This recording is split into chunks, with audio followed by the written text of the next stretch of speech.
Persembahan dan perpuluhan dapat ditransfer melalui BCA 857 050 5000 atas nama GBI Musi Palem Indah atau scan barcode QR kode GBI Musi Palem Indah. Tuhan Yesus memberkati. Shalom saudara, puji Tuhan kita berjumpa kembali di Menara Doa Gereja Betel Indonesia Musi Palem Indah, Palembang. Senang sekali terus melayani saudara lebih daripada setengah tahun ini. Setiap hari kita doa, muji, nyembah, kita belajar firman Tuhan. Saya melihat bagaimana lawatan Tuhan, bagaimana penuaian jiwa sedang terjadi tengah-tengah kita. Mari saudara siapkan hati kita, siapkan pikirannya, saudara ambil tempat yang terbaik, tidak terganggu oleh apapun. Saudara ambil buku, bolpen, saudara matikan semua handphone apapun. Mari kita ambil waktu selama 70 menit ke depan ini. Saya percaya saudara akan diberkati. Mari kita akan mulai saudaraku. Bapa, di dalam nama Yesus kami bersyukur ya Tuhan, Engkau hadir di tengah-tengah kami. Kau terus memberkati dan mengubah setiap kami, sehingga kami bisa makin mengenal, makin mengasihi Tuhan lebih dalam lagi lewat menara doa ini ya Tuhan. Terima kasih Tuhan, terima kasih hari ini. Biar Engkau hadir dengan segala kemuliaan-Mu, melawat, menjamah, mengubahkan, menyembuhkan, melepaskan kami. Terima kasih Tuhan, terima kasih. Dalam nama Yesus kami berdoa. Haleluya, haleluya. Terima kasih Roh Kudus. Haleluya. Tuhan, kasih-Mu sungguhlah mempesona diriku. Terima kasih Roh Kudus. Tuhan, kuasa-Mu sungguhlah menggetarkan hatiku. Mari sekali lagi bersama-sama katakan Tuhan, haleluya. Tuhan, kasih-Mu sungguhlah mempesona diriku.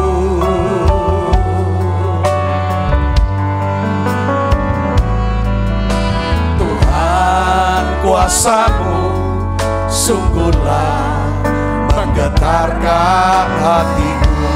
Haleluya. Kasih-Mu ya Tuhan yang Kau limpahkan bagiku, lebih dari yang ku perlu. Kau sediakan bagiku. Ku sembah Kau Tuhan sepanjang umur hidupku, sepanjang umur hidupku. Mari bersama-sama sekali lagi katakan Tuhan, haleluya. Tuhan, kasih-Mu sungguhlah mempesona diriku.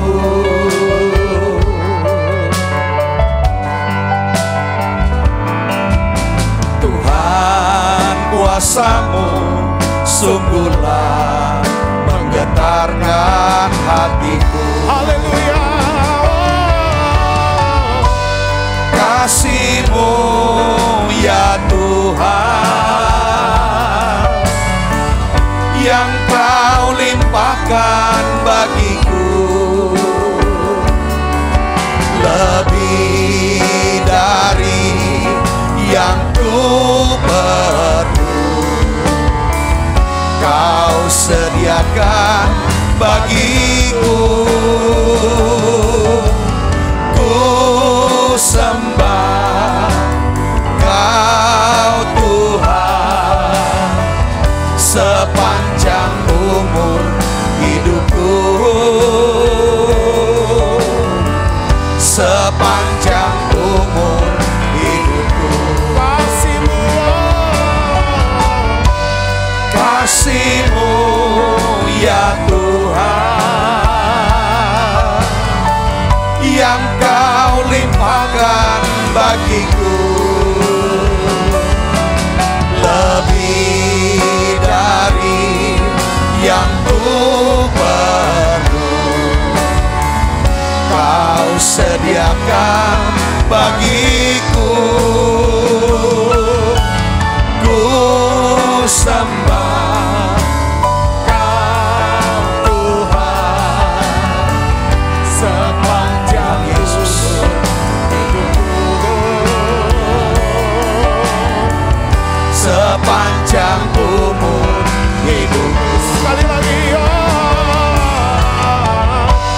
Kasih-Mu ya Tuhan yang Kau limpahkan bagiku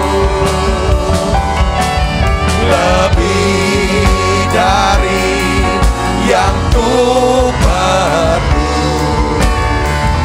Kau sediakan bagiku, ku sembah Tuhan Yesus sepanjang umur hidupku, sepanjang umur hidupku, sepanjang umur hidupku, sepanjang umur hidupku, sepanjang umur hidupku.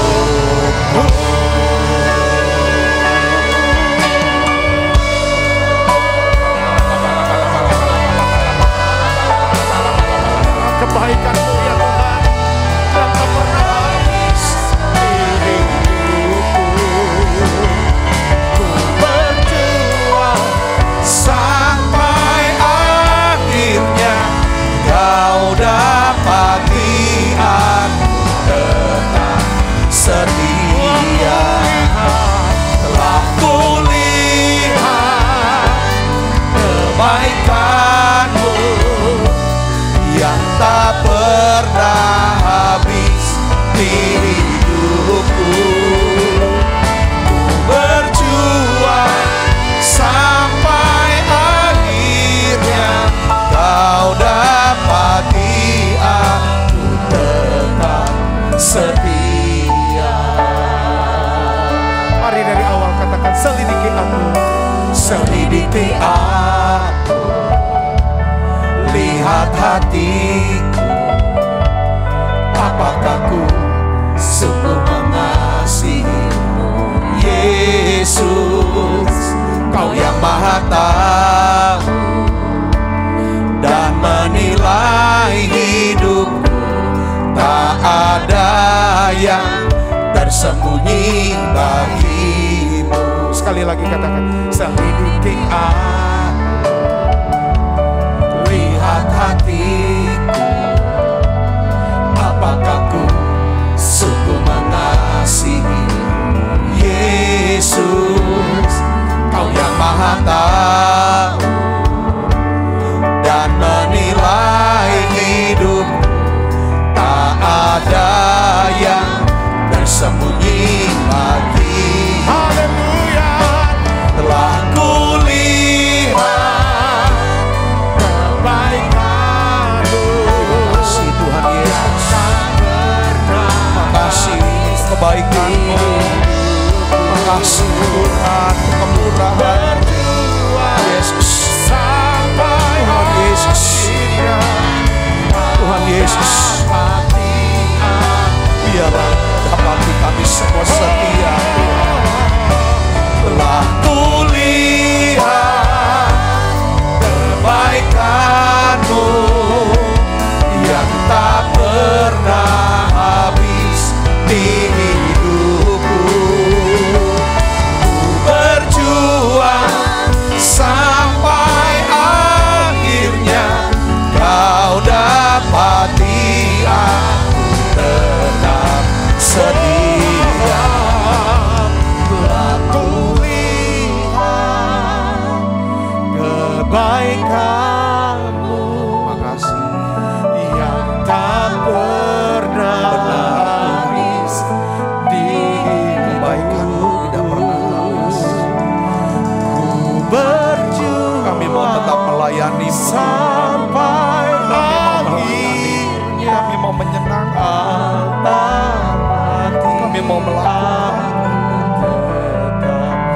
setia.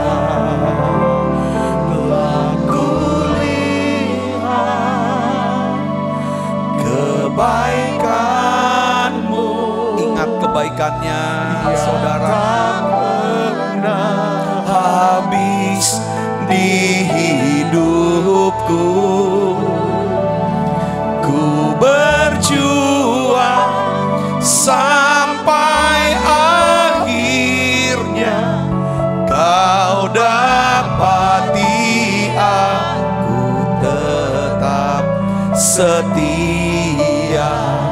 Kau dapati aku tetap setia. Kau dapati aku tetap setia.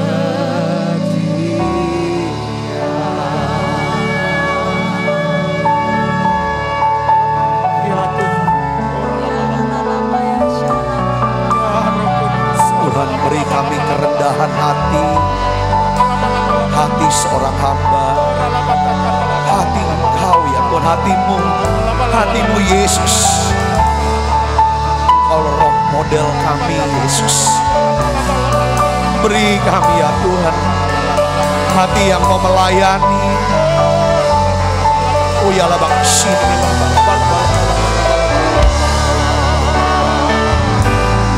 Inilah yang ku punya, hati sebagai hamba yang mau taat dan setia padamu Bapa.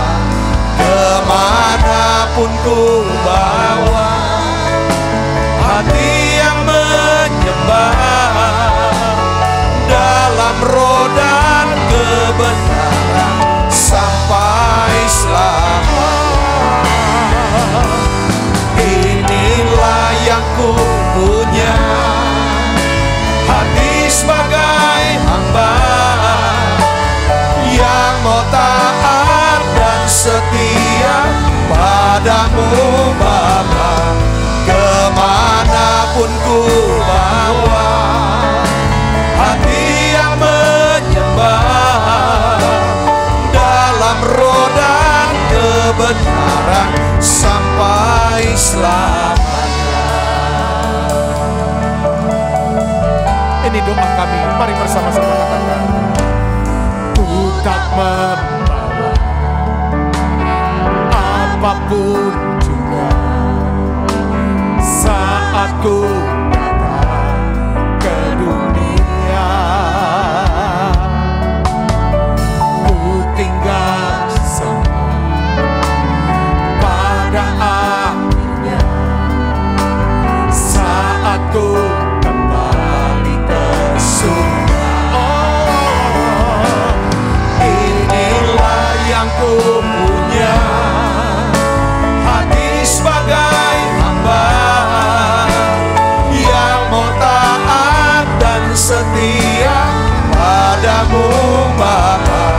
Kemanapun ku bawa, hati yang menyembah dalam roh dan kebenaran sampai selamanya.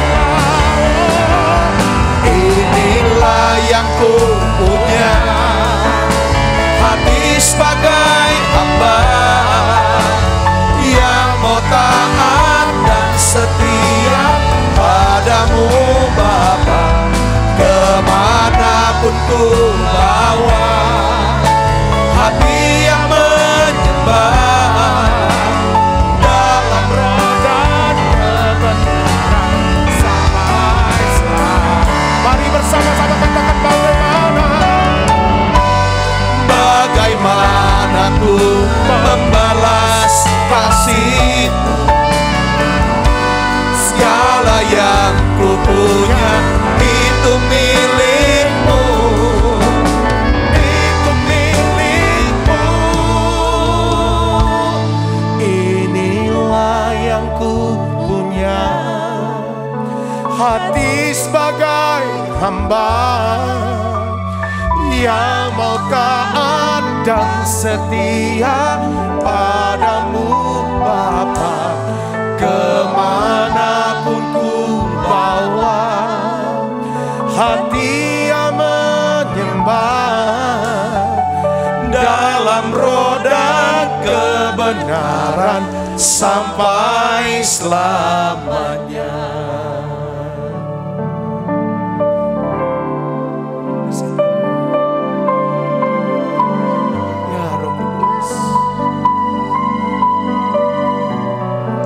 Turunkan ya Tuhan Roh Kudus-Mu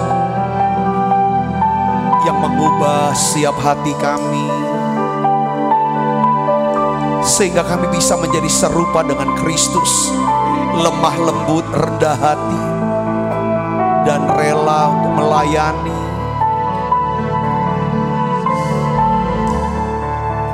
Kau bukan Tuhan yang melihat rupa, Kau bukan Tuhan yang memandang harta. Hati hamba yang selalu Kau cari, biar Kau temukan di dalamku.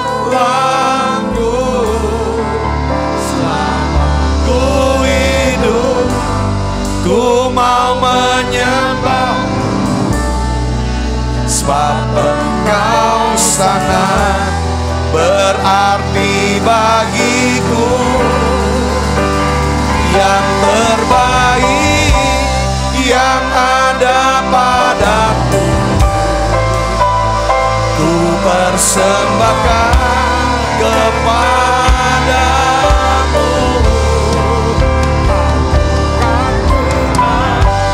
yang melihat rupa, bukan Tuhan yang memandang harta. Hati hamba yang selalu Kau cari, biar Kau temukan di dalamku. Selama ku hidup, ku mau menyembah-Mu, sebab Engkau sangat berarti bagiku. Yang terbaik yang ada padaku, ku persembahkan kepadamu, Yesusku. Tuhan, pada saat ini satu yang kami minta ya Bapa, beri kami hati seorang hamba. Beri kami hati seorang hamba ya Bapa. Kami bisa melayani Tuhan, kami bisa melayani Tuhan keluarga kami, keluarga jasmani kami, saudara-saudara kami. Kami bisa melayani Tuhan, kami melayani ya Tuhan saudara-saudara ya Tuhan seiman kami. Bahkan kami bisa melayani bangsa ini, bangsa-bangsa. Beri kami hati, beri kami hati, beri kami hati ya Tuhan, hati yang penuh kasih itu. Beri kami hati yang penuh kasih Tuhan. Sudah banyak hal Tuhan beri buat kami, banyak hal kebaikan dan kemurahan-Mu Kau limpahkan buat kami. Biar Engkau terus ingatkan kami, sesulit apapun keadaan kami, biarlah ya Tuhan, jadikan kami terus sebagai hamba-Mu, jadikan kami sebagai pelayan-Mu ya Tuhan. Satu kerinduan hati kami mau menjadi pelayan-Mu, hamba-Mu, untuk melakukan kehendak-Mu. Kami mau menyenangkan hati-Mu. Bagi-Mu Tuhan seluruh hidupku, pakailah Tuhan bagi kemuliaan-Mu. Genapi seluruh rencana-Mu sampai sampai bumi penuh kemuliaan-Mu. Bagi-Mu Tuhan seluruh hidupku. Pakailah Tuhan bagi kemuliaan-Mu. Genapi seluruh rencana-Mu sampai bumi penuh kemuliaan-Mu. Bagi-Mu Tuhan seluruh hidupku. Pakailah Tuhan bagi kemuliaan-Mu. Mari buka suaranya, nyanyikan nyanyian ini sebagai doa permohonan kita. Yes, yes Tuhan, sampai bumi penuh kemuliaan-Mu. Bagi-Mu Tuhan seluruh hidupku. Pakailah Tuhan bagi kemuliaan-Mu. Genapi seluruh rencana-Mu sampai bumi penuh kemuliaan-Mu. Bapa, dalam nama Yesus, dalam kesempatan ini Tuhan, kami mau berdoa untuk bangsa kami Indonesia. Kami mau berdoa, kami mau ucapkan terima kasih. Di mana ya Tuhan COVID-19 ya Tuhan sudah makin menurun ya Tuhan. Terima kasih Tuhan, terima kasih. Rumah sakit sudah mulai berkurang pasien COVID ya Tuhan. Semua sahabat-sahabat kami, saudara-saudara kami, semuanya sudah sembuh ya Tuhan. Tuhan sudah sembuhkan Tuhan. Kami ucapkan banyak terima kasih. Hari ini kami berdoa ya Tuhan, biarlah Engkau buat pemulihan buat setiap kami. Buat pemulihan ya Tuhan, khususnya secara rohani.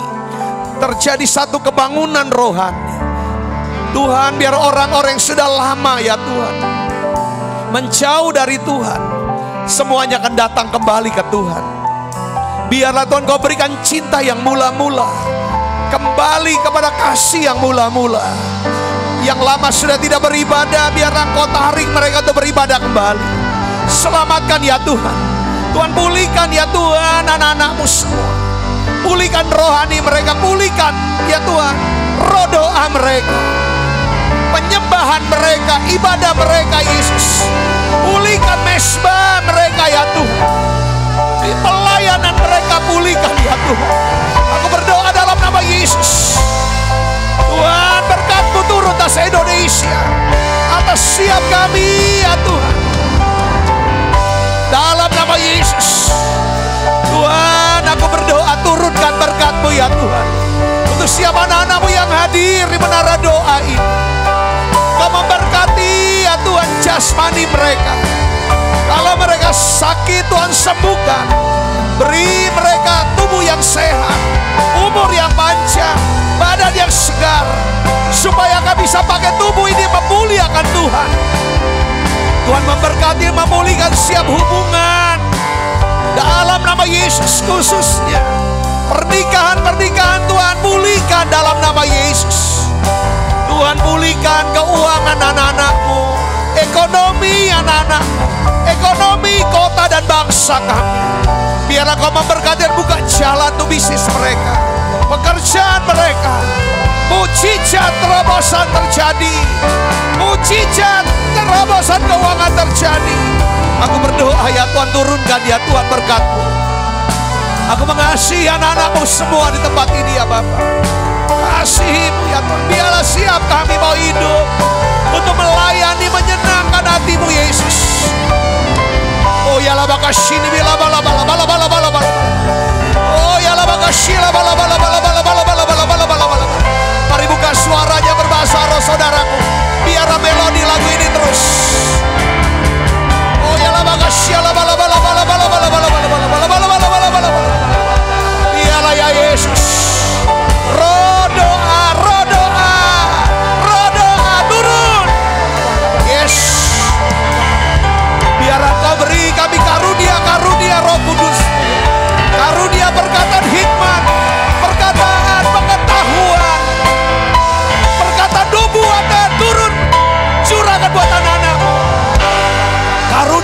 pijat, karunia menyembuhkan orang sakit, karunia membedakan roh dalam nama Yesus. Karunia berbahasa roh, tafsir bahasa roh, karunia melayani. Terima, saudara, terima dalam nama Yesus.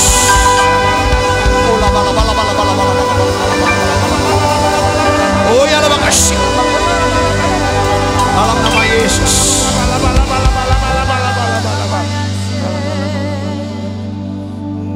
Menyenangkanmu, senangkanmu, hanya itu kerinduanku. Kami rindu untuk menyenangkanmu, senangkan hatimu, hanya itu kerinduanku. Menyenangkanmu, senangkanmu, hanya itu kerinduanku. Menyenangkanmu, senangkan hatimu, hanya itu kerinduanku. Terima kasih Tuhan, satu kerinduan kami. Kami mau menyenangkan hatimu, karena kami tahu hidup ini adalah kesempatan untuk melayani-Mu Tuhan. Melayani kehendak-Mu Tuhan. Ajar kami tahu dan mengerti bahwa kami mau melayani kehendak-Mu saja, mengikuti kehendak-Mu, mengikuti kemana Engkau ada. Terima kasih Tuhan, terima kasih kami rasakan hadirat-Mu turun tengah-tengah kami. Oh, api Roh Kudus-Mu, api Roh Kudus-Mu ini Tuhan, biar seluruh orang-orang yang kami kasih, Tuhan selamatkan ya Tuhan. Selamatkan ya Tuhan. Selamatkan semua orang-orang yang kami kasih Tuhan. Pakai siap anak-anak-Mu yang hadir di sini. Hadir di menara doa ini Yesus. Pakai kami untuk bersaksi. Turunkan ya Tuhan berkat keselamatan. Semua berkat yang terbaik Tuhan berikan sepanjang bulan Oktober ini. Buat siap anak-anak-Mu ini Tuhan. Tuhan, aku mengasihi mereka. Aku mengasihi. Tolong mereka Yesus. Mereka yang sedang susah, mereka yang sedang berbeban berat Tuhan Yesus. Aku hadapkan, aku bawa mereka ke hadapan hadirat-Mu ya Bapa. Ini anak-Mu, jamah mereka. Biarlah ya Tuhan Kau ubah, agar Engkau memberkati dan mereka akan mendedikasikan hidup hanya untuk Engkau ya Tuhan. Ku mau mengikuti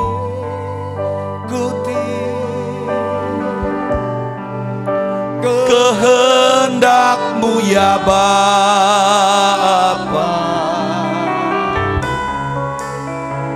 Ku mau selalu menyenangkan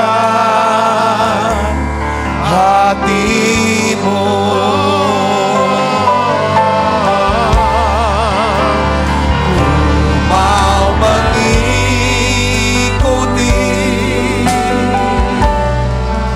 Kehendak-Mu ya Bapa. Ku mau selalu menyenangkan hati-Mu. Mari dari awal katakan, mataku tertuju padamu.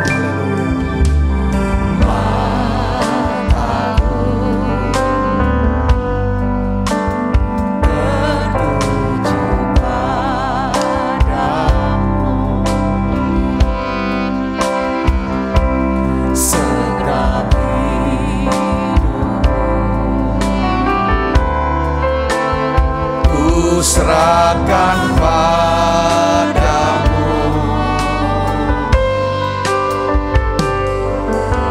bimbing aku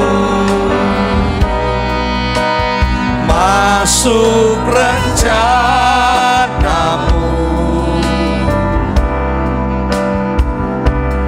untuk membesarkan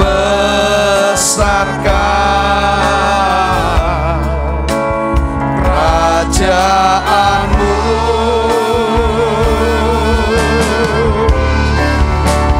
Ku mau mengikuti kehendak-Mu ya Bapa.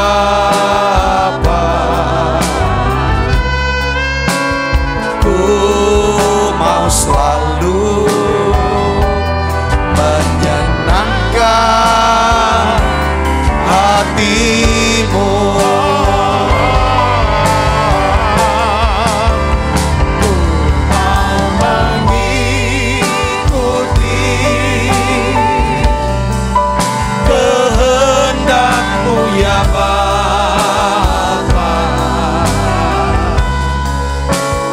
Ku mau selalu menyenangkan hati-Mu. Tuhan, terima kasih untuk hadirat-Mu yang begitu kuat. Kami tahu sekarang, kami makin tahu sekarang, Engkau mengenal kami, Engkau mengasihi kami, dan Engkau baik Tuhan. Kami percaya kebaikan dan kemurahan-Mu akan mengikuti kami. Terima kasih Tuhan, terima kasih. Turunkan ya Tuhan, turunkan berkat-Mu. Turunkan berkat-Mu setiap anak-anak-Mu. Aku batalkan, aku patahkan ya Tuhan setiap kutuk keturunan atas keluarga-keluarga, atas setiap kehidupan anak-anak-Mu. Dalam nama Yesus, turunkan berkat-Mu ya Tuhan. Jadikan kami sebagai hamba-Mu. Biar seumur hidup kami hanya ingin melayani-Mu, melayani kehendak-Mu ya Tuhan. Terima kasih banyak Bapa. Terima kasih Allah Roh Kudus. Urapi hamba-Mu untuk dapat menyampaikan pesan firman dalam bahasa yang sederhana dan mudah dimengerti. Jamah pikiran kami, ubah ya Tuhan pola pikir kami supaya sesuai dengan firman-Mu. Terima kasih banyak Bapa. Dalam nama Yesus, semoga kita yang siap menerima firman, hati gembira, sama-sama katakan amin. Silakan duduk kembali Ibu Bapak. Shalom saudara. Nah, hari ini saya ingin bagikan saudaraku ya satu tema yang saya berikan judul daripada khotbah, yaitu pola pikir hidup berkelimpahan. Jadi orang tuh saudara, bahwa kehidupan kita kan sangat ditentukan oleh pikiran kita. Kalau Alkitab tuh mengatakan begini saudara, kalau kita ingin mengubah kehidupan kita, maka hal yang pertama yang saudara harus ubah adalah pola pikir kita. Katakan amin saudaraku. Nah, saya percaya bahwa saudara ingin ya kan mengalami hidup yang berkelimpahan. Setuju, katakan amin. Karena memang Yohanes 10 ayat 10 katakan begini, pencuri datang hanya untuk mencuri, membunuh dan membinasakan. Alkitab katakan apa? Pencuri datang hanya untuk mencuri, membunuh dan membinasakan. Itu iblis. Tetapi di sini katakan apa saudaraku? Ya kan? Aku datang, Yesus ini yang berkata. Yesus datang ke dunia ini. Saudara, dia melayani, lalu dia mati di atas kayu salib untuk menebus dosa kita. Dia dikuburkan pada hari ketiga, dia bangkit dari kematian. Saudara, dia naik ke surga. Ya kan saudara, dia berikan Roh Kudus yang buat setiap kita. Dia berkata, aku datang supaya kamu memperoleh mempunyai hidup. Dan mempunyainya dalam segala kelimpahan. Katakan amin saudara. Nah, dia bilang aku datang supaya kamu punya hidup. Dan kamu mempunyai dalam segala kelimpahan. Jadi satu kehendak Tuhan dalam hidup kita adalah saudara dan saya, ya kan? Tuhan mau setiap kita hidupnya berkelimpahan. Katakan amin saudaraku. Nah, untuk bisa mengalami hidup yang berkelimpahan, saudara dan saya harus mengalami yang namanya perubahan di dalam pikiran. Nah, Roma 12 ayat 2 katakan begini saudara. Janganlah kamu menjadi serupa dengan dunia ini. Ya kan? Tetapi apa saudara baca keras? Berubahlah oleh pembaharuan budi. Bahasa Indonesia saya pikir terjemahannya bagus. Pembaharuan budi. Budinya bagus. Ya kan, kalau dalam bahasa Inggris ya kan saudaraku, kalau kita tidak mau serupa dengan dunia ini, kamu harus mengubah cara kamu berpikir. Nah, itu terjemahan dalam bahasa Inggrisnya. Untuk apa saudara kita mengubah pola pikir kita supaya setara dengan firman Tuhan? Supaya kamu dapat membedakan manakah kehendak Allah, apa yang baik, apa yang berkenan kepada Allah, dan apa yang sempurna. Katakan amin saudara. Nah, saya percaya bahwa ya saudara, kita mau menjalani hidup sebagaimana Yesus telah hidup. Saudaraku ya, Yesus ada role model kita.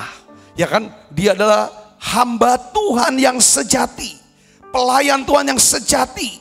Kalau kita tahu bahwa makanya Rasul Paulus menasehati setiap kita. Saudaraku, di dalam Filipi pasal 2 ayat 5 katakan begini, saudara. Hendaklah kamu dalam hidupmu bersama apa? Menaruh apa? Pikiran dan perasaan yang terdapat juga di dalam apa? Kristus Yesus. Saudara, pikiran perasaan, kalau pikiran dan perasaan digabung, kita sebut namanya apa? Sikap. Coba katakan sikap. Nah, saudara Kristus, saya percaya bahwa Tuhan tuh lebih, saudara, ya kan, lebih tertarik kepada sikap hati kita. Nah, ya, saudara. Jadi untuk menjadi, saudara mau menjadi seperti Yesus, pelayan yang melayani kehendak Bapa, saudara, itu dibutuhkan yang namanya perubahan pola pikir dan perasaan. Taruh pikiran dan perasaan yang terdapat dalam Kristus. Pikiran kita coba selaraskan dengan apa yang dipikirkan, apa yang Yesus jalankan dalam hidupnya. Apa? Itu jadi contohnya, pikiran perasaan. Yesus gimana? Kalau Yesus lihat sesuatu gini, pikirannya apa? Perasaannya apa? Apa sikap Yesus? Apa reaksi, respon Yesus? Nah, ini yang kita mau belajar. Kalau kita jalanin ini saudara, keserupaan, namanya keserupaan dengan Kristus itu apa sih? Kita mau cari tahu, pikiran kita selaras dengan Yesus. Perasaan kita selaras dengan Yesus. Katakan amin. Nah, saya mau kasih tahu begini. Saudara, Yesus itu hamba Tuhan yang sejati. Untuk menjadi seorang pelayan yang sejati itu dibutuhkan apa? Perubahan sikap mental. Saya melihat begini, Tuhan tuh lebih tertarik, saudaraku, pada mengapa kita melakukan sesuatu dibanding apa yang kita lakukan. Apa artinya sini? Ya jelas kita harus melakukan apa yang benar dan baik. Tapi Tuhan mau lebih dari itu. Bukan apanya. Tapi mengapa, saudara? Itu yang namanya motif. Apa yang mendorong. Itu Tuhan bisa lihat di situ. Nah, hari ini kita akan bahas. Nah, motif atau sikap hati ini sangat ditentukan oleh pola pikir. Saya rindu hari ini kita akan belajar. Apa sih pola pikir hidup yang berkelimpahan? Yaitu pola pikir seorang hamba. Menjadi seorang hamba. Pelayan. Saudara, saya jadi pelayan Tuhan dengan cara apa? Di rumah kita dudukan diri sebagai suami.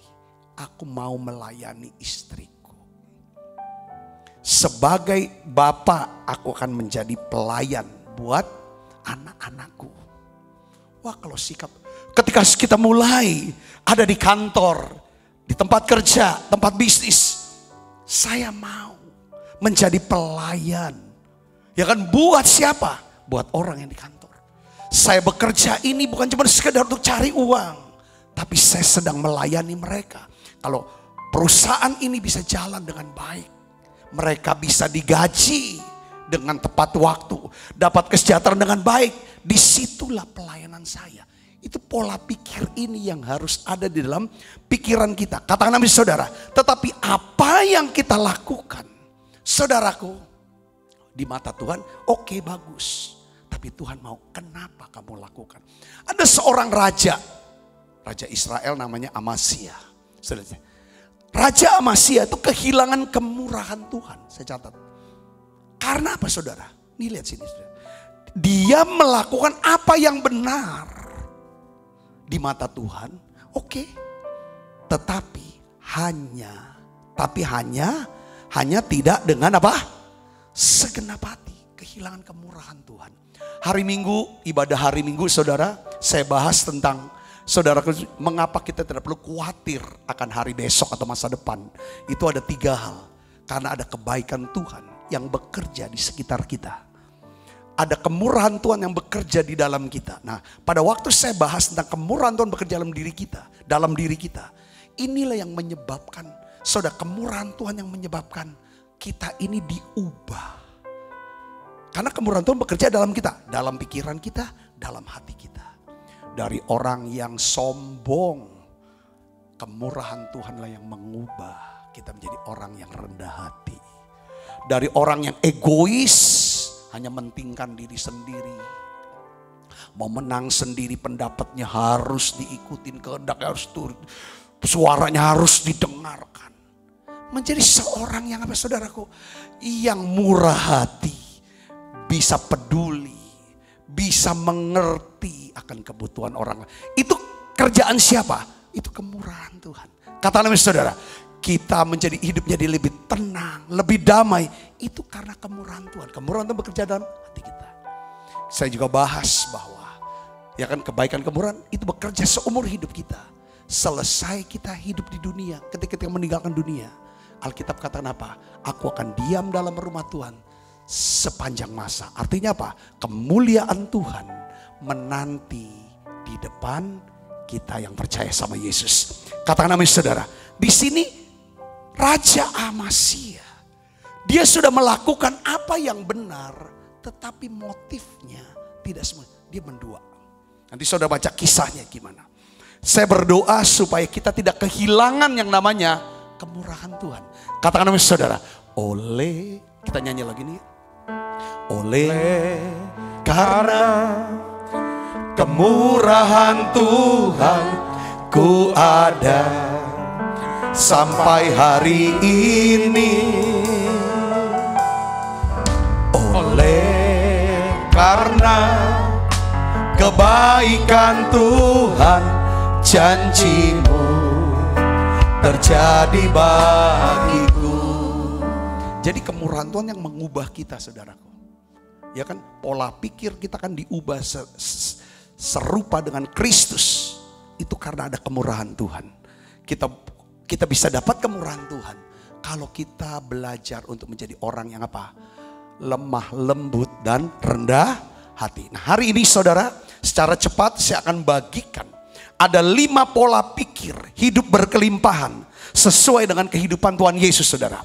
Nah, coba saudara, karena hidup kita berkelimpahan itu, saudara bisa berkelimpahan dengan secara rohani, saudara berkelimpahan sehingga saudara bisa membagikan yang namanya rahasia Allah, firman Allah, pewahyuan, perkataan hikmat, perkataan pengetahuan, perkataan nubuatan. Itu namanya saudara diberkati secara rohani. Saudara bisa punya roh doa, kuasa doa yang dahsyat. Saudara bisa punya karunia mujizat, karunia menyembuhkan orang sakit. Itu namanya saudara diberkati secara apa? Rohani. Ada damai sejahtera, sukacita. Kehidupan yang berkelimpahan bicara tentang Tuhan memberkati saudara berlimpah-limpah. Secara apa? Rohaninya berlimpah berkatnya. Secara jasmani saudara sehat, segar, kuat. Yang mengerti katakan amin saudara. Secara hubungan kalau diberkati, berkati berlimpah-limpah berkat hubungan. Saudara punya hubungan yang baik dengan banyak orang. Dan saudara senang menghubungkan sahabat saudara, saudara-saudara dengan seseorang supaya dia levelnya naik, derajatnya naik. Katakan amin saudara. Orang yang diberkati berlimpah-limpah, hidup berkelimpahan, bukan memecah belah, saling benci satu lain. Itu orang yang tidak hidup dalam berkat. Ini bukan Yesus. Kalau saudara hidup berkelimpahan, artinya adalah bahwa saudara akan coba menghubungkan. Kalau saudara tidak bisa memberikan kesempatan, gak punya kesempatan atau tidak bisa memberikan kesempatan untuk lowongan kerja, tetapi saudara tahu, saudara punya sahabat, saudara punya kenalan, saudara punya networking, dan dia begitu kenal baik dengan saudara. Kalau saudara bicara, suara saudara itu didengarkan dia. Saudara akan bilang, bisa gak kamu bantu dia untuk dapat kerja? Itu orang yang hidup berkelimpahan. Saudara-saudara katakan amin. Ketika orang dalam kebutuhan, saudara coba untuk bantu, tapi tidak bisa. Tapi saudara tahu sahabat saudara bisa bantu. Karena saudara sudah menginvestasikan, sudah sering membantu, yang harus menghasilkan hidup saudara sama dia. Dia tolong bantu dia. Wah, dengan senang hati ini orang bantu. Itu orang hidup berkelimpahan. Hidup berkelimpahan, Tuhan akan berkati saudara dengan apa? Keuangan yang berlimpah. Artinya bukan cuma untuk cukup kebutuhan kita, tapi kita juga diberikan kecukupan untuk mencukupi kebutuhan orang lain. Saudara mau ini, katakan amin. Kehidupan yang berkelimpahan sangat ditentukan oleh pola pikir kita. Pola pikir yang pola seperti apa? Yesus. Alkitab katakan, hendaklah dalam hidupmu bersama menaruh pikiran perasaan Yesus. Apa sih? Filipi 2 ini bicara tentang Yesus sebagai hamba, sebagai pelayan yang melayani kita. Kalau kita bisa ada hari ini, kita bisa menerima kebaikan, banyak mukjizat, banyak hal-hal yang ajaib. Kita dapatkan kemurahan Tuhan, kok hidup bisa tenang, punya pengharapan, tidak takut akan menghadapi masa depan. Kita bisa dapatkan yang namanya kemuliaan Allah nanti. Saudaraku di surga, itu semata karena Yesus pernah melayani kita. Karena pelayanan Yesus, adakah hidup kita mau melayani? Ada banyak orang berkata, karena dia pernah menolong saya, karena dia pernah melayani saya, sehingga saya kenal Yesus. Saya punya modal, saya bisa punya usaha, saya bisa punya pekerjaan, saya menjadi dapatkan banyak kemudahan. Ini yang saya mau bagikan buat kita. Mungkin anak-anak kita berkata bahwa kalau tidak ada mama, kalau bukan karena mama, atau karena bukan papa, mungkin aku gak ada hari ini. Mama, papa sudah melayani aku. Wow. Saudara Yesus, mungkin karyawan saudara atau orang yang di bawah saudara berkata, ya kan, aku tidak akan pernah lupa pelayanannya. Pelayanan bicara perbuatan baik, yang kita pernah tolong, kita bantu, kita beri sesuatu yang baik. Ini yang saya mau bagikan. Ini yang Yesus kerjakan. Pola pikir. Saudaraku, 5 pola pikir hidup berkelimpahan. Yang pertama, yang harus kita pikirkan adalah, saudara gini, pikiran yang pertama adalah, kita seharusnya tidak hanya memikirkan kepentingan diri kita sendiri, tetapi kita juga harus memikirkan apa? Kepentingan orang lain juga. Di dalam Filipi 2 ayat 4 katakan begini, Paulus ajar, janganlah tiap-tiap orang hanya memperhatikan kepentingannya sendiri, tetapi kepentingan orang lain juga. Maksudnya apa? Ya kita harus, kepentingan kita harus perhatikan, saudara. Katakan amin, saudara. Saya harus perhatikan kepentingan saya dulu sebelum saya bisa melayani kepentingan saudara dalam doa tadi, pujian, penyembahan dan khotbah. Bagaimana kepentingan saya itu apa? Ya saya harus rapi, saya harus mandi, ini penting. Tampil rapi itu adalah kepentingan, saudara. Katakan amin. Saya urus diri saya sendiri. Nah, saudaraku, kita tidak akan pernah bisa melayani, tidak akan pernah bisa menjadi melayani kalau kita penuh dengan kepentingan diri kita sendiri. Rasul Paulus dia berkata, lupakanlah dirimu untuk bisa dapat melayani orang lain atau menolong orang lain. Katakan amin. Ketika kita bisa berhenti memusatkan perhatian kepada kepentingan diri kita sendiri, barulah kita dapat menyadari kebutuhan orang lain di sekitar kita. Alkitab katakan Yesus mengosongkan dirinya. Yesus mengosongkan dirinya dan mengambil rupa seorang hamba. Karena ketika dia mengosongkan diri, dia berkata, tidak untuk kepentinganku. Tidak. Tidak. Artinya apa, saudara? Mungkin ya ada waktu untuk istirahat, tapi ada kebutuhan orang lain. Dia berkata tidak pada diri dia untuk istirahat. Dia layani orang itu. Saudara di sini katakan amin. Dia ngumpulin duit, dia nabung untuk liburan. Tidak salah, ngumpulin duit untuk liburan tidak ada yang salah. Tapi ketika ada seseorang datang dalam kebutuhan, dia bisa berkata tidak untuk liburan itu. Dia ambil uang itu untuk membantu. Ini poinnya, saudaraku Yesus. Ketika kita, ya kan, bisa melupakan kepentingan kita, barulah kita dapat melakukan hal-hal yang layak untuk diingat oleh orang lain. Katakan amin saudaraku. Saudara dan saya akan diingat oleh orang lain. Karena saudara melakukan, ya kan saudara, perbuatan yang baik. Ketika kita melayani saudaraku, ya kan, kita melayani bukan untuk supaya orang lain menyukai kita. Kita melayani bukan untuk supaya orang lain mengagumi kita. Kita melayani bukan untuk mencapai ada kepentingan kita di sana. Pelayanan sejati tidak memanipulasi. Yang mengerti katakan amin. Kita melayani pun bukan sebagai alat tawar menawar dengan Tuhan. Saudara Kristus, kita tidak perlu memanfaatkan Tuhan untuk kepentingan kita. Tetapi kita perlu mengizinkan Tuhan memakai hidup kita untuk kepentingan kerajaannya. Yang mengerti katakan amin. Ini yang harus kita latih. Saya senang khotbah ini seringkali tujuannya cuma satu saudara. Selain untuk bisa menginspirasi saudara, tapi juga untuk saya pribadi. Mengingatkan saya sendiri. Katakan amin saudara. Nah, sehubungan dengan hati hamba ya. Hati hamba. Ya kan? Hati hamba. Kita bisa ukur diri kita gini. Saudara, untuk mengukur kerendahan hati kita. Ya bahwa kita punya hati hamba. Saudara, caranya adalah begini saudara. Bagaimana kita memberikan respon ketika orang lain memperlakukan kita seperti babunya dia. Ketika orang lain memperlakukan kita nyuruh-nyuruh. Saudara, udah, bagaimana respon kita? Kita ngomong, enak aja. Emang gue babu lu? Atau saudara bilang, ya saya akan coba. Emang lu, gue saudara lu, emang gue bapak lu. Apa-apa harus aku yang kamu mintanya sama aku. Suruh aku yang bayarin kontrakan kamu. Aku yang harus biayain sekolah. Emangnya ketika saudara tidak berkata seperti itu, saudara mulai diam dengarkan dan bawa kebutuhannya kepada Tuhan. Disitulah Tuhan melihat kita punya hati seorang hamba. Katakan amin saudaraku. Yesus ajar kita dalam Matius 5 ayat 41 katakan gini. Siapapun yang memaksa engkau berjalan 1 mil, berjalan dengan dia 2 mil.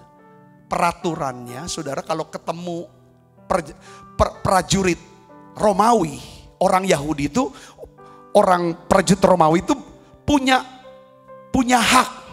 Semua dia punya tentengan, semua bawaan. Suruh dipikul sama orang Yahudi itu. Selama banyak 1 mil.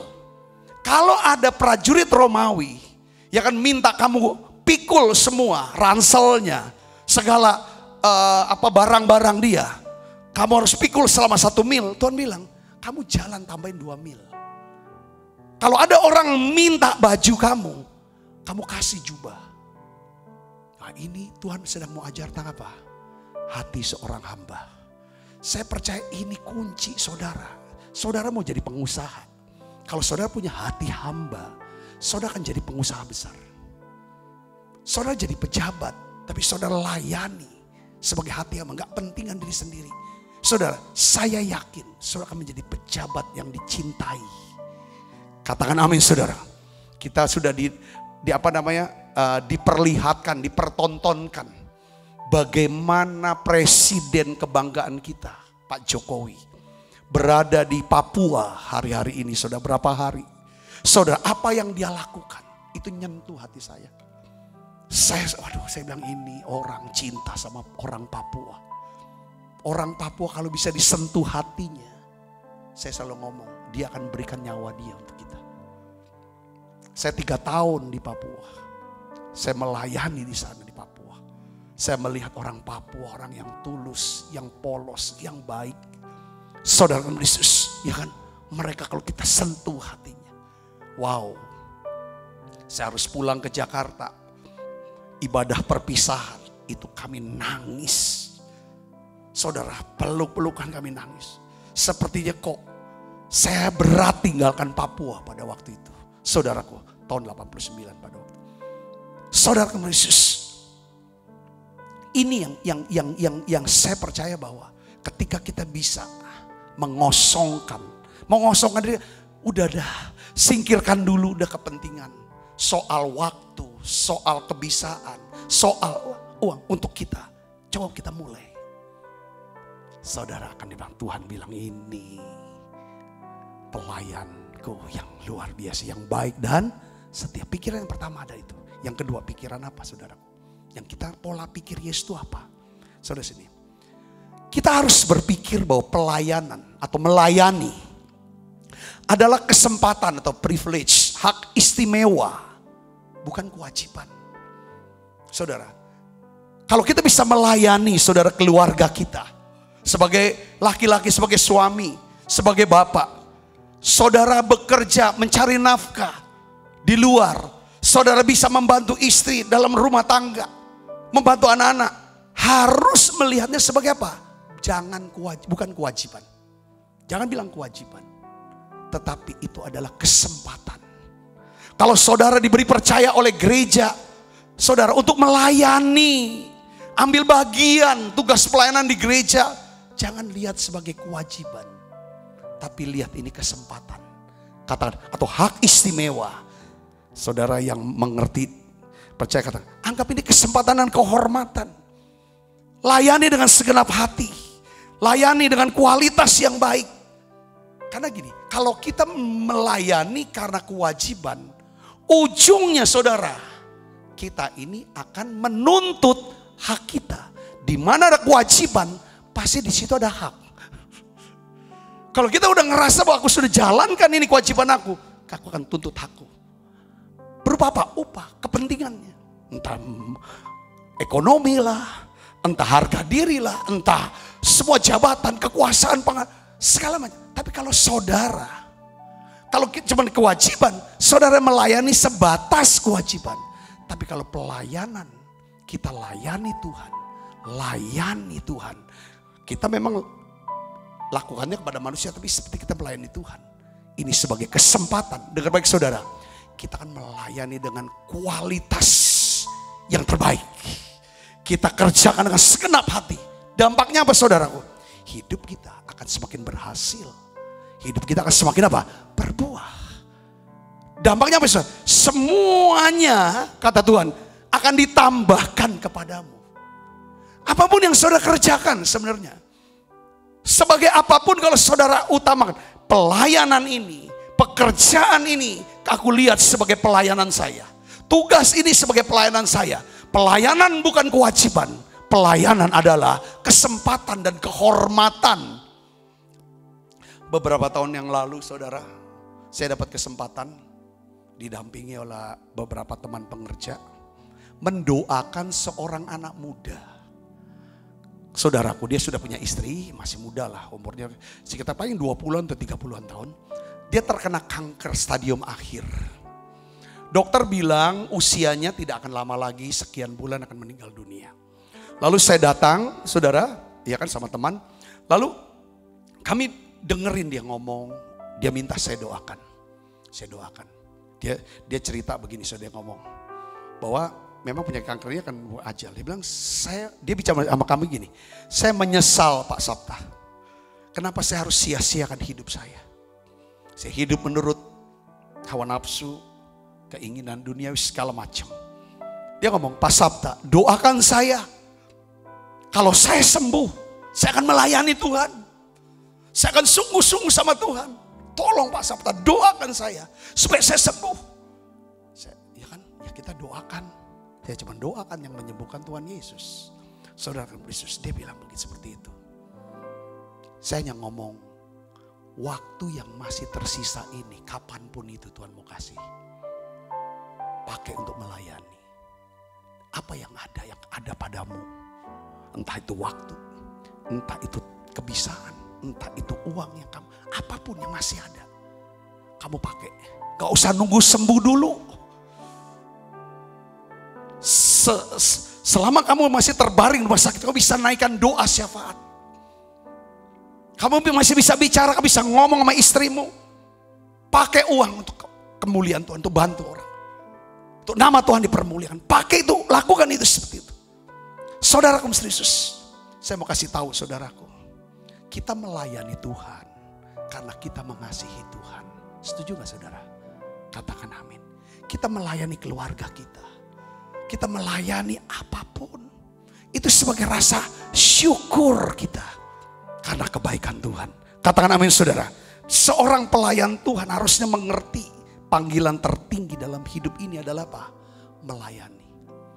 Ada lagu yang cukup terkenal, saudara sudah tahu, sudah sering nyanyikan lagu hidup ini adalah kesempatan. Hidup ini untuk melayani Tuhan. Jangan sia-siakan waktu yang Tuhan beri. Hidup ini harus jadi berkat. Hidup ini adalah kesempatan. Hidup ini untuk melayani Tuhan. Jangan sia-siakan waktu yang Tuhan beri. Hidup ini harus jadi berkat. Sekali-sekali boleh saudara seminggu sekali nyanyi lagu ini agak lama untuk ingatkan. Supaya kita pakai hidup ini untuk melayani. Saudara, ada satu janji dari Tuhan Yesus. Ya kan? Janjinya, ada janji. Di mana ada janji selalu ada apa saudara? Ada syarat. Janji bisa digenapi kalau kita jalankan syarat. Saudara lihat sini. Yohanes 12 ayat 26. Kita baca sama-sama. Untuk orang yang melayani. Kita baca 1, 2, 3. Barang siapa melayani aku, ia harus mengikut aku. Di mana aku berada, di situ pun pelayanku harus berada. Apa arti di sini saudara?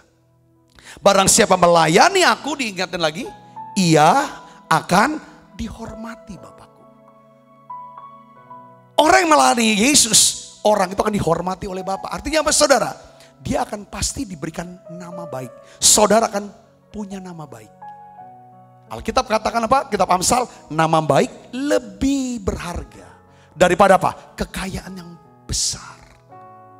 Dikasihi, ya saudara, lebih baik daripada apa? Emas dan perak. Jadi saudara, orang yang melayani Tuhan dengan tulus hati, dengan jujur, saudara dengan ikhlas, dengan segenap hati, dengan baik saudara, dia dihormati oleh Bapa. Tetapi banyak orang berkata, aku melayani. Coba cek, kok orang gak menghormati aku ya? Kok terus aku difitnah dalam pelayanan? Coba cek. Saudara, Alkitab katakan, barang siapa melayani aku, ia harus mengikut aku. Mengikut apa? Apa yang jadi kehendak Tuhan, ikutin. Di mana aku berada, di situ pun pelayanku berada. Jadi ada Tuhan gak di sana? Kita tahu ada Tuhan di sana.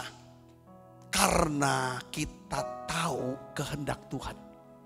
Kita bisa tahu kehendak Tuhan karena kita baca Alkitab. Kita berdoa, kita tanyain. Tuhan mau saya jadi full timer kah? Full timer jadi apa? Full timer apa? Oh, jadi gembala jemaat. Gembala jemaat, oke saya jadi gembala jemaat. Tuhan mau saya jadi gembala jemaat. Lagi gimana Jun? Pelayanan apa yang harus saya kerjakan? Bagaimana cara saya melayani? Setahap Tuhan ajar, tuntun. Lalu Tuhan bilang, coba mulai bikin doa pujian penyembahan. Doa pengurapan. Untuk menyembuhkan banyak orang sakit. Coba kamu bagikan firman. Saudara, ikut aku deh. Apa yang menjadi kehendak Tuhan, kita ikuti. Disitulah hadirat Allah di situ. Di mana ada Tuhan di situ, pasti pelayanan kita, pelayanan yang apa? Diurapi oleh Tuhan. Pelayanan yang punya kuasa Tuhan. Dilengkapi dengan segala karunia Roh Kudus. Dan hasilnya engkau akan dihormati oleh Bapa yang mengerti, katakan amin. Saudara, yang ketiga saya ingin bagikan saudara di sini adalah bahwa ya, yang pertama kita harus berpikir bahwa ya kan, jangan mikirin diri sendiri aja, tapi mikirkan orang. Yang kedua, saudaraku, kita harus lihat pelayanan ini adalah kesempatan, bukan kewajiban. Pelayanan ada kehormatan, bukan kewajiban. Katakan amin saudaraku. Yang ketiga, kita harus berpikir, ya kan, seperti pengelola, bukan pemilik hidup ini. Ya kan? Kalau saudara mau punya pola pikir hidup berkelimpahan, dengar baik saudara, saudara harus berpikir seperti seorang pengelola yang dipercaya Tuhan untuk mengelola apa? Waktu, time, talent, dan treasure. Ini titipan Tuhan semua saudaraku yang spesius. Nah, di Alkitab ini bicara tentang apa? Seorang pengelola. Kalau kita melihat ini mah saya mah modal saya. Kalau seorang pengelola, ya kan? Seorang pelayan tuh modalnya apa? Dipercaya. Coba lihat Matius pasal 24 ayat 46 sampai 47, kita akan baca sama-sama. 1, 2, 3. Berbahagialah hamba yang didapati tuannya melakukan apa? Tugasnya. Ketika tuannya itu datang. Jadi saudara, Tuhan katakan, berbahagialah, diberkatilah seorang hamba, diberkatilah kita semua yang mau melayani Tuhan. Ya kan? Ketika Tuhan datang, dia dapati kita sedang apa? Sedang bekerja. Sedang melayani Tuhan, bukan sedang nganggur, gak buat apa-apa. Berkata, aku sudah pensiun melayani Tuhan. Saya sudah kecewa dengan gereja. Saya berdoa tidak ada di antara saudara seperti itu. Saya sudah lama tidak ibadah lagi, saya sudah lama tidak berdoa lagi, saya sudah lama tidak buka Alkitab lagi. Ketika dia datang, jangan sampai kita kedapatan seperti itu. Biarlah pada waktu Yesus datang, Tuhan datang, kita kedapatan. Saudara, kita sedang melakukan tugas kita. Saudara, sehingga pada waktu kita meninggalkan dunia ini, sebelum Tuhan datang mungkin ya, maka hamba Tuhan yang buka kitab Wahyu berkata, berbahagialah orang yang mati dalam Tuhan, karena dia akan beristirahat dari jerih lelahnya. Ini artinya sepanjang hidupnya orang yang meninggal ini, dia melayani Tuhan. Ada orang yang kalau kita tidak, hidup kita, waktu kita gak gunakan untuk Tuhan, untuk orang supaya kenal Tuhan. Kebiasaan kita gak akan pakai untuk itu. Uang gak pernah kita pakai untuk supaya gereja pelayanan Tuhan ada dananya. Hamba-hamba Tuhan supaya bisa bergerak, untuk bisa melayani, bisa hidup. Untuk istri, Tuhan anggap nganggur kamu. Wah, kita sedang bikin susah si hamba Tuhan itu. Hamba Tuhan bilang kita sedang istirahat. Padahal orang yang istirahat adalah orang yang sudah bekerja. Kalau orang yang tidak bekerja sama sekali, dia gak perlu istirahat. Memang itu udah istirahat. Saudara bisa mengerti sini, katakan amin saudara. Ya, kalau orang nganggur, ya itu gak ada jam istirahatnya. Karena seluruh jam-jam dia, itulah jam istirahat. Jadi tidak perlu lagi ada kata istirahat buat orang nganggur, saudaraku. Di mata Tuhan biarlah kita dikenal sebagai seorang apa? Yang sibuk melayani dia. Karena kita mengasihi dia. Katakan amin saudaraku. Ya, ayat 47, aku berkata kepadamu sesungguhnya Tuhan itu akan mengangkat dia menjadi pengawas segala miliknya. Jadilah seseorang yang apa? Yang rajin. Kalau kita rajin, belajar terus sehingga kita makin terampil, makin ahli, makin cerdas, maka Tuhan akan terus percaya seluruh, di sini katakan segala miliknya. Saya kasih contoh, siapa seorang yang bernama siapa? Yusuf. Sebagai seorang budak di Mesir, Yusuf dipercaya oleh Potifar mengelola seluruh isi rumah daripada Potifar. Pada waktu dia jadi narapidana, saudara, di penjara, Alkitab katakan, ya saudara, sebagai seorang tawanan, Yusuf dipercaya oleh kepala penjara mengelola apa? Seluruh penjara. Artinya apa? Orang-orang tawanan plus bagaimana logistiknya diatur, bagaimana tempat tinggalnya dan semuanya sistemnya itu Yusuf dipercaya. Lalu karena dia terus, saudaraku, rajin, dia tekun, dia terus belajar, tambah pinter, punya banyak pengalaman. Tuhan lihat orang ini harus dipercaya lebih lagi. Yaitu dengan cara apa? Akhirnya lewat di dalam penjara, ketemu dengan juru minum raja, juru roti raja. Akhirnya juru minum ini menjadi golden connection buat Yusuf. Sehingga berjumpa dengan Raja Mesir, Firaun, saudara. Ketika dia bisa selesaikan masalah Firaun, Apa yang terjadi saudara? Yusuf dipercaya menjadi apa? Perdana Menteri. Alkitab katakan saudara, waktu ya kan Yusuf dipercaya Firaun untuk apa? Kelola seluruh Mesir. Yusuf yang kelola saudaraku. Hari ini saya ingin saudara ketika kita berkata Tuhan pakai aku Tuhan untuk bisa melayani. Mulailah layani keluarga. Gak usah jauh-jauh. Kita bisa melayani keluarga. Saudara mulai melayani di gereja lokal saudara. Layani. Jadi hamba di situ. Apa yang saudara bisa? Beres-bereslah gerejanya. Disapu-sapu, dipel. Atau jadi tukang parkir di gereja. Waduh Pak. Kalau yang itu berat. Coba, saudara-saudara coba. Mulai dari yang kecil. Katakan amin. Mulai dari kecil. 1 Korintus 4 ayat 2 katakan begini. Ya kan? Demikianlah hendaknya orang memandang kami sebagai apa? Hamba-hamba Kristus. Yang kepadanya dipercayakan apa? Rahasia Allah. Rahasia Tuhan. Biar saudara, orang akan melihat saudara sebagai hamba-hamba Kristus. Yang dipercaya rahasia Allah. Apa sih rahasia Allah? Ya kan? Kristus Yesus itu adalah Tuhan dan Juru Selamat pribadi. Oleh iman kepada Yesus, semua manusia diselamatkan. Itu rahasia Allah. Katakan saudara, rahasia itu apa? Ketika jantung ini berhenti berdetak, kita akan ada di sorga. Sorga seperti apa? Saudara bisa cerita berdasarkan pembacaan saudara dari kitab Wahyu. Itulah rahasia Allah. Saudara bisa ngerti? Rahasia Allah bicara tentang apa saudaraku? Saudara bisa ini kan tentang ada kebaikan Tuhan, kemurahan Tuhan dan lain sebagainya. Ya, yang akhirnya dituntut dari pelayan-pelayan demikian ialah mereka ternyata dapat dipercaya. Saya berdoa saudara menjadi orang-orang yang dapat dipercaya.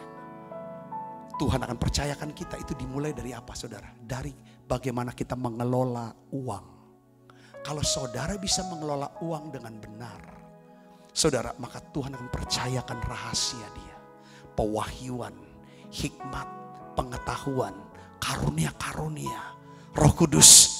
Kalau saudara kelola uang dengan benar, Tuhan percayakan saudara dengan satu penuaian jiwa-jiwa yang besar. Seluruh orang yang saudara kasihi, mereka akan diselamatkan. Kuncinya adalah apa? Ya saudara, saudara menyembah hanya Allah. Tuhan bilang, tidak ada satu orang pun yang bisa menyembah. Nih, ada kan, seorang hamba tidak dapat mengabdi kepada dua tuan. Kamu tidak dapat mengabdi kepada Allah dan kepada Mamon. Tidak bisa itu. Kunci, maksudnya apa di sini? Kalau kita bisa selesaikan yang namanya pergumulan, saudara, soal uang ini, Tuhan akan percayakan. Maksudnya apa? Tidak mungkin kita menjadi seorang pelayan Tuhan, ya kan? Jika kita masih mengabdi kepada siapa? Kepada Mamon. Maksudnya mengabdi kepada Mamon itu apa maksudnya Tuhan? Saudara, begini. Jangan cinta duit. Apa-apa semuanya diukur dengan, kalau kerja dengan duit. Saudara, yang kedua, jangan terikat dengan uang. Ada banyak orang terikat dengan uang karena mereka punya gaya hidup yang melampaui daripada pendapatan mereka. Sehingga hidupnya apa saudara, diikat oleh apa? Hutang. Nah ini makanya harus saudara bisa. Nanti saya akan bahas saudara dalam bidang yang lain. Kalau kita bisa beresin bagaimana kita menerima uang. Bagaimana kita membelanjakan uang kita. Saya percaya Tuhan akan percayakan saudara dengan hal-hal yang besar. Yang ajaib dalam hidup kita. Yang percaya katakan amin. Yang keempat saudara, kita harus berpikirnya begini saudaraku. Ya, bahwa kita harus fokus, taruh pikiran kita kepada apa yang menjadi tugas dan kewajiban kita. Yaitu pelayanan kita. Bukan daripada pelayanan orang lain. Urusan daripada orang lain. Maksudnya gini, kalau kita selalu lihat orang punya kerjaan, orang punya rumah tangga, orang punya urusan, kita ini akan jadi orang yang suka apa? Membanding-bandingkan, mengkritik, suka bersaing. Saudara, hati kita akan jadi nggak beres. Tuhan mau setiap saudara dan saya, ya dikatakan Galatia 5:26, jangan kita gila hormat, janganlah kita saling menantang, janganlah kita saling mendengki. Yang mengerti katakan amin saudaraku. biarlah setiap kita, saudaraku, kerjakan apa yang menjadi bagian kita. Ya Tuhan, ini yang sangat penting. Tuhan tegur Marta. Saudara, karena Marta tuh kepo. Saudara minta Yesus tegur Maria yang cuman duduk-duduk saja. Nggak ngapa-ngapain padahal dia lelah capek. Saudara Kristus, ya kan? Yesus nggak bela Marta. Saudaraku. Ya Tuhan mau bilang nggak usah pusing. Jangan resah dengan urusan orang. Saya percaya bahwa kita nggak perlu mengeluh, saudara, tentang ya orang kok gini. Pokoknya kita kerjakan apa yang menjadi tanggung jawab kita. Yang terakhir, saudara, yang kelima, ini saya mau bagikan adalah bahwa kita harus mengerti tentang apa? Identitas kita di dalam apa? Kristus. Kalau kita mau melayani, kita harus mengerti identitas kita, citra diri kita. Saudara, kalau yaitu bahwa saudara dan saya adalah orang yang dikasihi oleh Tuhan. Kita semuanya berharga di mata Tuhan. Kita semuanya mulia dalam pandangan Tuhan. Kalau kita punya identitas yang benar, kita ngerti dengan benar, saudara. Saya mau kasih tahu saudara gini. Kita tuh nggak perlu membuktikan diri kita. Wah, kita ini hebat, kita ini benar, kita ini layak, kita ini sempurna. Nggak usah. Nah, saya akan tutup dengan ayat ini, saudara. Ya, tentang Yesus. Nah, di dalam Yohanes 13 ayat 3 sampai 4 di sini dikatakan bahwa Yesus tahu bahwa Bapaknya telah menyerahkan segala sesuatu kepadanya, bahwa ia datang dari Allah. Yesus tahu ia datang dari Allah dan ia akan kembali kepada Allah. Lalu bangunlah Yesus dan menanggalkan jubahnya, ia mengambil sehelai kain lenan dan mengikatkannya pada pinggangnya. Ayat 3 menjelaskan tentang identitas Yesus. Siapa dia? Dia berasal dari surga. Dia anak Allah. Saudara Yesus. Ayat yang keempat bicara tentang apa yang dikerjakan oleh Yesus. Apa yang dikerjakan oleh Yesus, saudaraku? Yesus melakukan pekerjaan apa? Membasuh kaki para murid. Pekerjaan membasuh kaki adalah pekerjaan yang paling apa? Paling rendah. Paling hina. Yesus, saudara Kristus, ya kan, tetap melakukan pekerjaan itu sebab apa? Yesus tahu siapa diri dia sebenarnya. Pekerjaan membasuh kaki tidak mengancam citra dirinya, tidak mengancam harga dirinya. Saudara bisa mengerti, dikatakan amin. Sebagai orang yang mau melayani Tuhan. Kalau kita mau jadi benar-benar melayani dengan rendah hati, sepenuh waktu, kita nggak akan pernah mau berpikir tentang apa. Waduh, kalau aku jadi tukang parkir di gereja, padahal dari hari Senin sampai Sabtu aku bos besar di kota aku pejabat tinggi, masa aku jadi tukang parkir? Saudara, kami kesempatan pergi ke satu gereja, saudara, di California. Pastor Rick Warren, saudara, Saddleback Church di Lake Forest. Itu dari Los Angeles ke San Diego, itu tengah-tengah dia ada di situ. Saudara, itu lapangan parkir luas sekali. Saya pernah dengar cerita bahwa rupanya tuh yang petugas parkir, saudaraku, itu rata-rata adalah orang-orang volunteer yang dimana hari-harinya mereka adalah para pengusaha bos. Wow. Luar biasa. Satu hari dulu waktu zaman ketua sinode yang lama, Pak Japarin pernah cerita sama kita. Waktu ini dia bilang begini. Waktu dia datang ibadah, keluar dari mobil, ya kan, petugas parkirnya nanya, Bapak nama siapa, dari mana dan lain sebagainya segala macam. Sudah, lalu ada orang yang ngantar sampai ke depan pintu itu. Lalu orang yang asyir depan pintu berkata, oh ini pastor inilah, dari jabatannya ini, dari Indonesia, dari ini segala macam. Bingung kok bisa tahu ya, rupanya saling kontak. Kalau orang dibuat istimewa, orang itu luar biasa. Jadi pelayan harus membuat orang. Kita ini sebagai pelayan Tuhan, sebagai hamba Tuhan, kita harus berusaha membuat orang-orang di sekitar kita merasa istimewa, Beliau katakan kami merasa kok dikenal namanya. Lalu diantar duduk. Lalu dikatakan kalau ada apa-apa tolong hubungin kami. Saudara Kristus, seringkali kita karena kita nggak merasa aman. Karena kita tidak merasa aman. Seringkali kita nggak efektif jadi seorang pelayan. Kalau kita tidak punya rasa aman, selalu kita khawatirkan apa pendapat orang, apa perkataan orang tentang kita.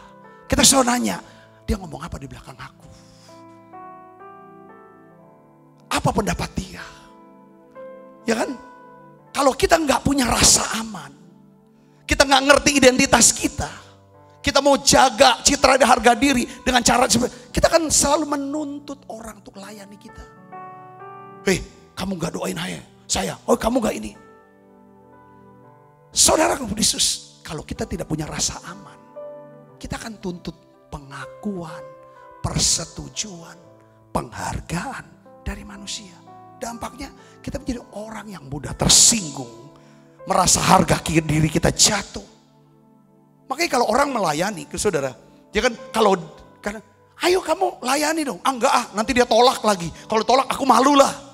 Pelayan enggak gitu.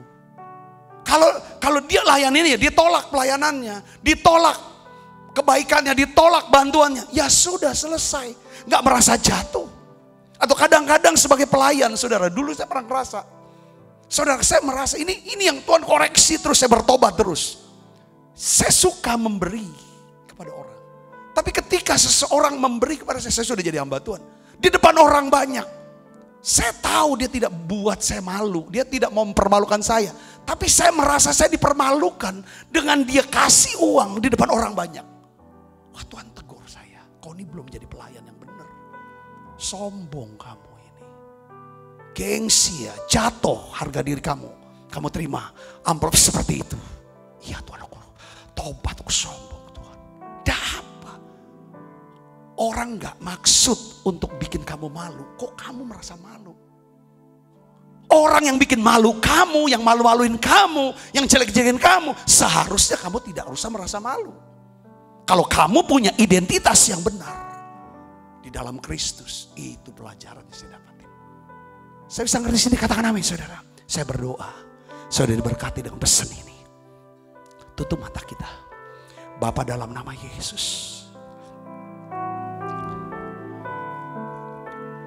Jamah setiap pikiran kami.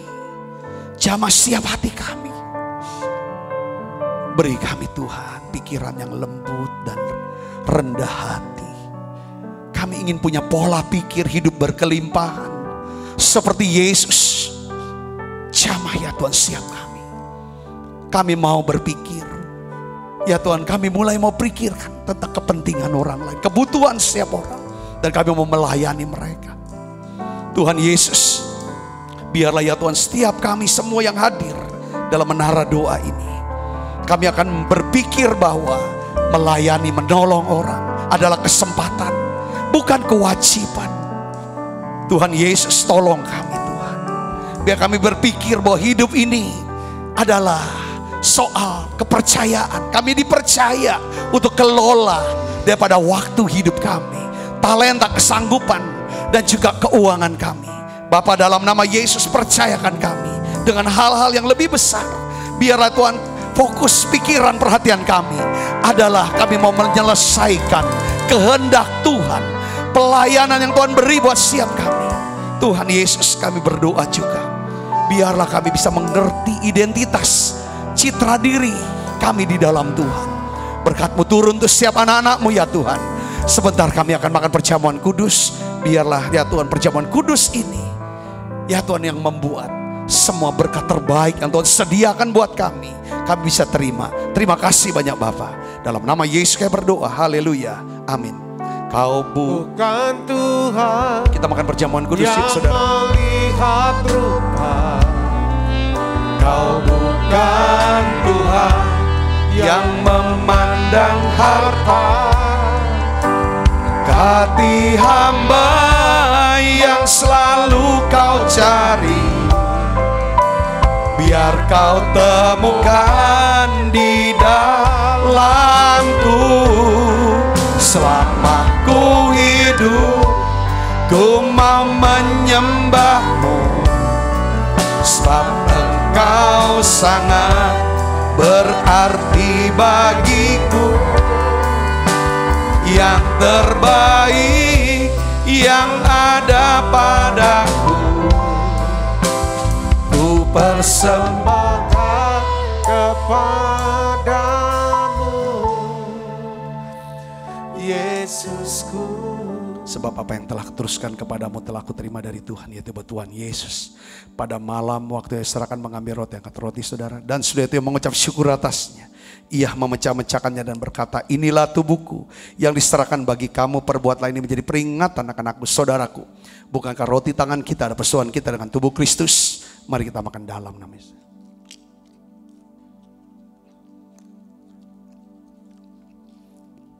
Angkat cawan. Demikian juga yang mengambil cawan sudah makan lalu berkata, cawan ini perjanjian baru yang dimeteraikan oleh darahku, perbuatlah ini setiap kali kamu meminumnya menjadi peringatan akan aku, saudaraku. Bukankah cawan perjanjian ini atasnya kita ucapkan syukur, ada persoalan kita dengan darah Kristus. Mari kita minum dalam nama Yesus. Terima kasih Tuhan, terima kasih untuk anugerah-Mu, haleluya. Terima kasih Yesus, terima kasih Yesus. Ku beri syukur hanya bagimu, ya Allahku, ya Tuhanku. Terima kasih Yesus, terima kasih Yesus. Ku beri syukur hanya bagimu. Terima kasih Yesus. Ku beri syukur hanya bagimu. Terima kasih Yesus.